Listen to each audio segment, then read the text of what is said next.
life, every day, late at night, not okay. All I want, and I pray, all I need. अस्सलाम वालेकुम, कैसी है मेरी YouTube की फैमिली?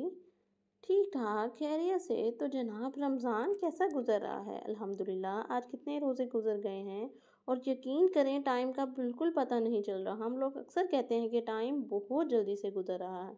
ये टाइम नहीं, हमारी ज़िंदगी गुज़र रही है और हम हर गुज़रते दिन के साथ आगे की तरफ जा रहे हैं। लेकिन एक बात मुझे समझ नहीं आती कि हम लोग कुछ सीखते हैं, कुछ भी नहीं सीखते। वही दिलों में नफ़रतें हैं, बुक्स हैं, और हम लोग इन बातों में इतने उलझ कर रह गए कि हमें अपनी आखिरत का कोई ख्याल ही नहीं। अब रमज़ान का बाबरकत महीना है, नमाज की पाबंदी हम कर रहे हैं, कुरान पाक की तिलावत कर रहे हैं, लेकिन कितना ही अच्छा हो कि इस रूटीन को रोज़मर्रा की ज़िंदगी में करें। अल्लाह ताला आपको और मुझे तौफीक अता फ़रमाए कि हम 5 वक्त की नमाज़ पढ़ें और कुरान पाक की तिलावत करें और अपने घर में वो तमाम चीज़ें करें जो इस्लाम ने हमें करने को कहा है, और अपने बच्चों की इस पर तरबियत करें। तो ऐसा है कि आज हिब्बा सो गई थी, उसके बाद मुझे किचन की तरफ आना, और किचन में छोटे छोटे से बहुत से काम निकल आते हैं। जब आप किचन में एंटर हो जाओ ना, तो आपको बहुत से काम नज़र आते हैं। इसी तरह मुझे याद है कि ये आलू वगैरह यहाँ पे बास्केट में सेट करने वाले हैं, और उसके बाद फिर इसकी अखबार चेंज करने वाली थी, वो बहुत गंदी थी। तो फिर जब देखा है तो ये साफ़ करने वाली थी, इसको मैंने साफ़ करना स्टार्ट कर दिया। और फिर इसका जो कवर है मैंने अखबार बिछा देती हूँ, क्योंकि इसके ना थोड़े से ना सुराख हैं, तो उधर से फिर ये नीचे ना गिरे, और वैसे भी चीज़ ठीक रहती है। तो इसलिए फिर मैंने इसकी सेटिंग करनी स्टार्ट कर दी, ताकि ये एक बार सेट हो जाए तो चलो टाइम थोड़ा बच जाए। तो ये काम जल्दी जल्दी करने के बाद अफ्तारी का टाइम भी तकरीबन होने वाला था, लेकिन मेरे अभी छोटे छोटे से बहुत से काम रहते थे। तो उसके बाद फिर मैंने अभी आज थोड़ी सी चिप्स बनानी थी और वेजिस बनाने का सोच रही थी कि आज वेजिस बना लेती हूँ। और इसके साथ ही शाम के टाइम मुझे दूध को भी सेट करना होता है, दही जमाना होता है, और यहाँ पे मैं बलाई उतार के इस तरह सेव कर लेती हूँ। जब दूध को ठंडा कर लेती हूँ, वो बिल्कुल ठंडा हो जाता है, तो फिर ये बलाई अच्छी उतरती है। और इस तरह उतारने के बाद मैं कटोरी में ना ये फ्रीज़र में सेव कर लेती हूँ। इसमें से ना बाद में निकालना बहुत ईजी होता है।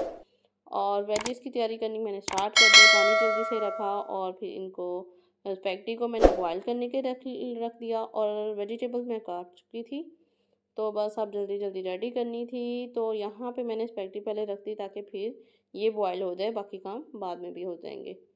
तो किचन में जो मैं जाती हूँ वो 5 बजे जाती हूँ नमाज़ पढ़ने के बाद। तो उसके बाद भी सारे जितने भी काम हैं मैं मैनेज करती हूँ बिल्कुल साथ साथ। तो जनाब, यहाँ पे स्पैगेटी मेरी बॉयल हो चुकी है, और उसके अलावा फिर मैंने जल्दी जल्दी से दूसरी चिकन और दूसरी चीज़ें फ्राई करने स्टार्ट कर दी। सबसे पहले मैंने लहसुन डाला है, लहसुन को फ्राई करना है यहाँ पे। और यहाँ भी मुझसे क्या हुआ, थोड़ी सी आंच तेज़ हो गई, और उसके बाद लहसुन थोड़ा सा डार्क ब्राउन हो गया। चलिए कोई बात नहीं। उसके बाद फिर मैंने चिकन डाला है। चिकन जो है यहाँ पे मेरे पास मिक्स ही था, वही मैंने डाल दिया। तो वेजिस मुझे बहुत थोड़ी सी बनानी थी। आपको पता है इफ्तारी में बहुत सी चीज़ें होती हैं, फिर वो सारी खाई नहीं जाती। तो यहाँ पे मैंने नमक डाला है, और यहाँ पे मैंने बहुत लाइट सी बनानी थी।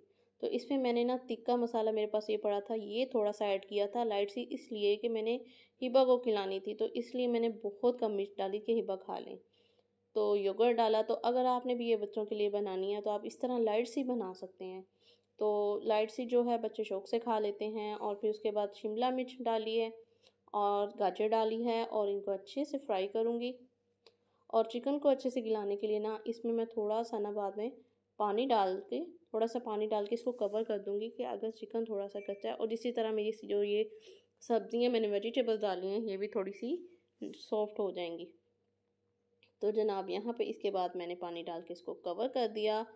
और कवर करने के बाद मैंने जो काम करना था, फिर इसके बाद स्पैगेटी फुल रेडी करनी थी। स्पैगेटी तो मेरी रेडी ही थी, वो मैंने ऐड की और इसको अच्छे से मिक्स किया।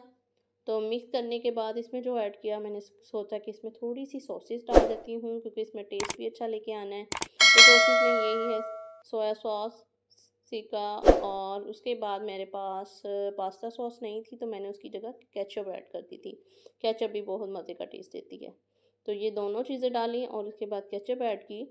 तो ये स्पैगेटी बहुत मज़े की बनी थी। तो बहुत लाइट सी थी बिल्कुल और बहुत टेस्टी सी थी।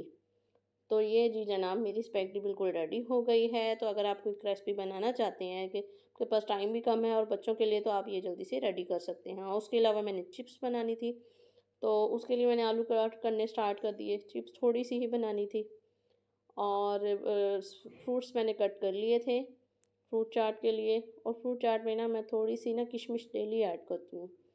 थोड़ी सी जो है ना वो किशमिश बहुत मज़े का टेस्ट देती है, तो इसको मैं पानी में भिगो के रख देती हूँ। और फिर इसके साथ ही मैंने चिप्स के साथ ही समोसा फ्राई कर लिया। समोसे मैं नहीं लेती, तो मेरे हस्बैंड खाते हैं। तो आज बस एक ही समोसा बनाना था क्योंकि साथ वेजिस भी थी और फ्रूट चाट भी थी। तो मुझे ये होता है कि मैं चीज़ उतनी बनाऊं, चीज़ वेस्ट ना हो जितनी खाई जानी है। तो इसीलिए मैं पूरी पूरी देख के चीज़ बनाती हूँ ताकि वो वेस्ट ना हो। तो जी वेजिस भी रेडी हो चुकी हैं और अफ्तारी का टाइम बिल्कुल करीब आ रहा है। तो मैं जल्दी जल्दी कर रही हूँ ताकि ये सारी चीज़ें जल्दी जल्दी हो जाएं। और जो शरबत वगैरह है वो कवल ने रेडी करना था, वो जल्दी से वो रेडी कर रही थी। और रायता रह गया था, तो फिर जल्दी जल्दी रायते को मैंने यहाँ से जल्दी से क्यूब निकाले हैं इसके और डाल दिया। और जल्दी से इसमें नमक, थोड़ा सा ज़ीरा पाउडर और काली मिर्च, और इसको अच्छे से मिक्स कर देंगे। तो बहुत मज़े का ये हमारा क्विक रायता रेडी हो जाता है। तो इसके अलावा हिब्बा अभी नीचे थी, उनको लेके आना था अफ्तारी टाइम। तो हिब्बा का मूड हो तो कुछ खा लेती हैं। चिप्स मैं डेली बनाती हूँ कि हिब्बा खा लें, लेकिन आजकल चिप्स भी नहीं खा रही। तो जनाब ये हमारी छोटी सी स्मॉल सी अफ्तारी रेडी है। और आपको आज का अगर व्लॉग अच्छा लगा हो तो कमेंट्स करते रहा करें, और मुझे आपके कमेंट्स बहुत अच्छे लगते हैं। और खुश रहें। अल्लाह।